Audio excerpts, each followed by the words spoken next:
when you look at happiness as a whole, I think in today's world, people struggle to be happy. And when you look at depression statistics, everyone's depressed nowadays, right? And again, going back to the world that we live in, I think there's three facets to happiness. And you can correct me if I'm wrong or even if you disagree. But I think it's the health component, how you feel on a daily basis, because it does affect your mood. I think fit people are a lot happier than people that are obese.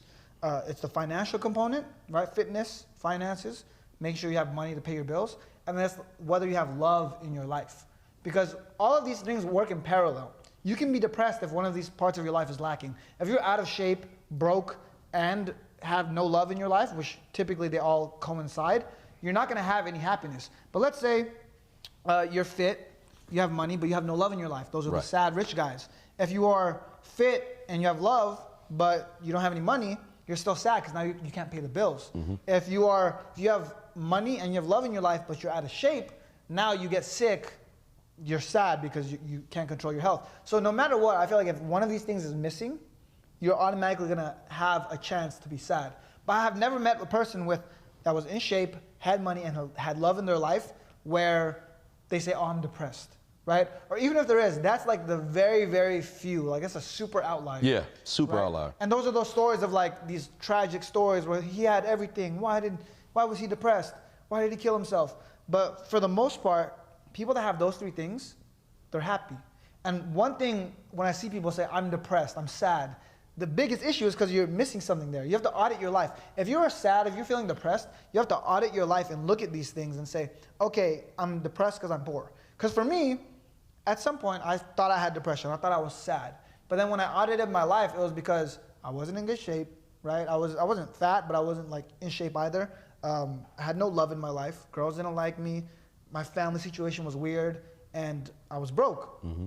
And for me, the natural solution was I made money first, because when you have the money, it fixes the love life. Your love life gets better when you have money. Right. And when you have money, money is the easiest fix because it fixes all the other two. If you have money, you can hire a personal trainer. You can hire a nutritionist. Me, I got a bunch of meal preps in my fridge. You can you can afford to get healthy with money. Money will also help your love life. Your love life, I wasn't cute to women before. They were kind of like, whatever, he's okay. As soon as I have money, oh, he's hot. Oh, he's cute.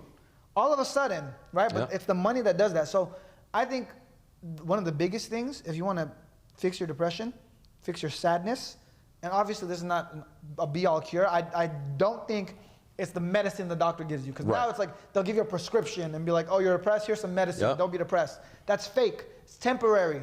That's like temporary satisfaction it's a Band-Aid on a bigger problem. If you want to cure depression, you have to audit your life and get your finances in order, get in shape, and fill your life with love, whether it's family, whether it's romantic love, just any sort of love, all of that.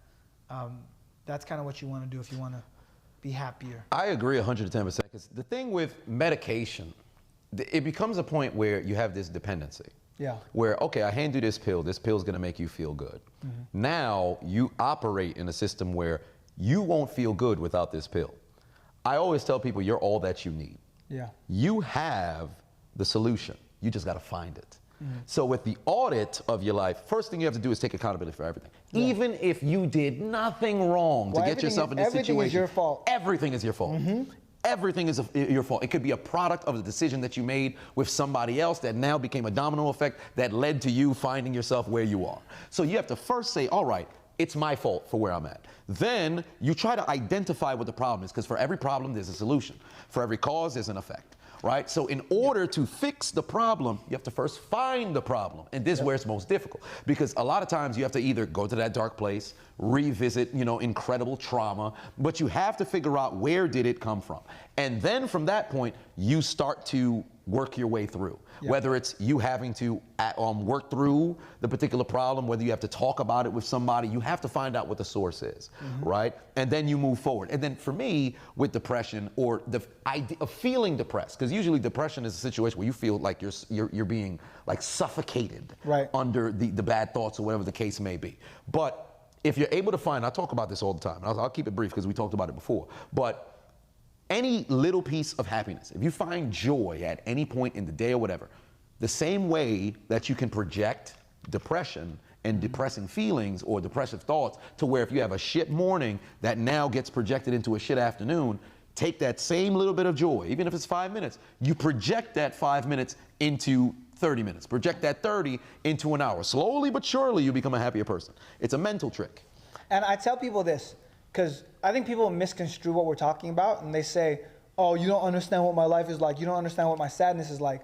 And I agree, I don't. It's hard to speak on your behalf. But here's one thing I can say.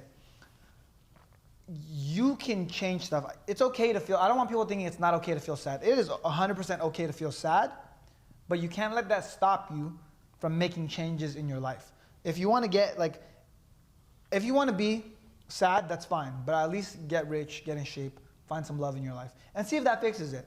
That's worth, if I was sad, I don't know, for me, the first thing I would try to do is figure out how to get unsad. And if there's 3 obvious solutions, I'm gonna try my best to fix all 3 of those before I start to seek help or go to a doctor, look for alternative medicine, right? I would solve these 3 things in my life to see if that was the cause of it. Because for the most part, people just want a quick fix. Right. They want an easy fix because that fix is hard. Getting rich is a hard fix. Getting in shape is a hard fix.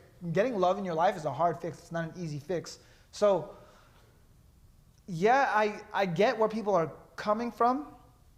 They're sad, but at the same time, are you sad because you don't want to do the fixes, or are you sad because of something else? And I always say, what's the alternative? What's the alternative? What is the alternative? Yeah. If you're in a situation where you feel sad all day, you think people want to feel sad with you? People don't want to, like, you become toxic. Like, I know it's popular now, everybody calls things toxic. Yeah. But if you're a sad individual, you're going through some shit, because everybody goes through some shit.